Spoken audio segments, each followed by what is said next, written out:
Hello. In lesson 2.24, there are three different topics that we're dealing with. The first of them is how to express the verb to be. That is to say, I am, you are, he is, etc. How to express this idea in French. You may have noticed up to this point that there are two different images, two different pictures within the ULET which symbolize the idea of what we would express in English as to be. The first of them is this one, when I make the gesture of drawing an equal sign with my hands. And that's when we use the verb to be to talk about things that identify us, that define us, things that don't readily change from moment to moment, that are true about us on an ongoing basis. For example, our nationality, our profession, of course, our gender, our role in a family, our physical characteristics also that don't change rapidly. For example, being tall, being short. And so examples of that would be je suis professeur. Je suis père d'une famille nombreuse. Je suis grand. Et je suis vieux. Ça aussi. The second image which you've seen that corresponds to what we would use in English for to be is the image of me going like this, referring to things that deal with my emotions, my feelings, but also my location.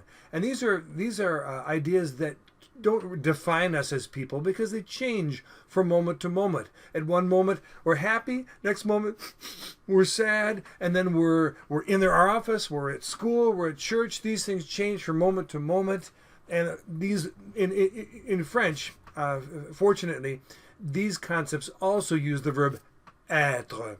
Être. For example, je suis dans mon bureau. Je suis dans mon bureau. Tu es à l'école. Tu es à la maison. Je n'en sais rien. Je suis grand. Je suis vieux. Je suis américain, etc. So the verb être is used to express the idea of to be when both of these images appear within the ULAT. And so you're asking yourself, then why do you have two different pictures? Well, it's because in certain languages, notably in Spanish, you have two different verbs for these two different ideas. Whereas in French, fortunately, we just have être. Je suis, tu es, il est, nous sommes, vous êtes, ils sont. So that's the first point. Is just you're going to see a new symbol appear. And this new symbol is going to show both this gesture on it and also this image on the same picture, the same rectangle. And so that's because in French, the verb être expresses all of these ideas, both things which are relatively permanent and define us, and things which are transitory, things which change from moment to moment, like our feelings. Okay? So you'll see a new picture to represent the verb to be hereafter. This lesson deals with professions, talking about whether we're a doctor, lawyer, or want to be a doctor, lawyer, teacher, pastor, whatever it happens to be. And so you'll learn about 15 different vocabulary words dealing with potential professions. The one thing you should notice is that in French, when you want to express, talk about your profession or your role, it can also be a student, which is not a profession, hopefully, but it's a role in life, you might say. You will not use the indefinite article. That is to say, in English, the word a or an, like I am a lawyer. Or let's just say I'm not a lawyer at all. Let's say I'm a teacher. I am a teacher.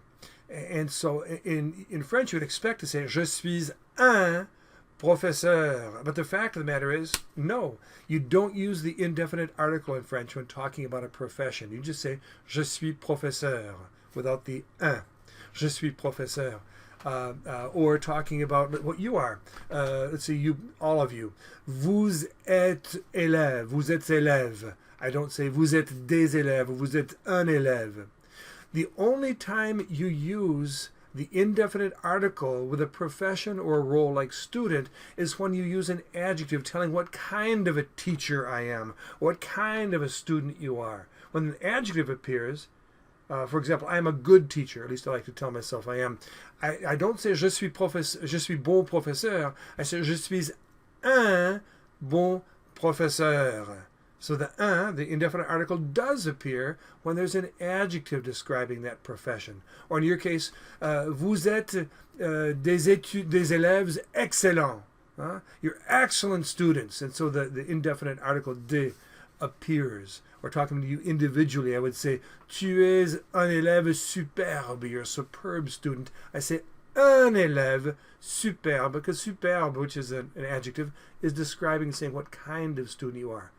Otherwise, if you don't use an adjective to tell what kind of a teacher, lawyer, student, whatever, don't use the indefinite article. Just say, je suis professeur, tu es élève. And then the third topic in lesson 2.24, it's a review of the modals: can, could, may, must, should, and then the expression to be going to. When you use modals in this particular lesson, you'll see that I will always follow them with the verb. The verb we're practicing, you might say in this lesson, which is to be, être, être. Okay, and so when, let's say, for example, I want to say, you're going to be a doctor. Huh? Tu vas être médecin. Tu vas être médecin. Notice I said être. I didn't say suis, est, être, some, sont. I use the original form of the verb. That's because tu vas is the first verb. When it's followed by a second verb without the word and in between the two, we use the original form of that second verb. Être, without conjugating it, without changing its form. Tu vas être médecin. Or in my case, I'm going to be older. Je vais être plus âgé. Je vais être plus âgé. Not too many other professions I'm going to be in the future. Je vais être plus âgé. Voilà, voilà, voilà. Okay, well, those are the main topics we're going to deal with in lesson 2.24. And you may now go to those lessons, and I'll see you soon. Au revoir, à bientôt.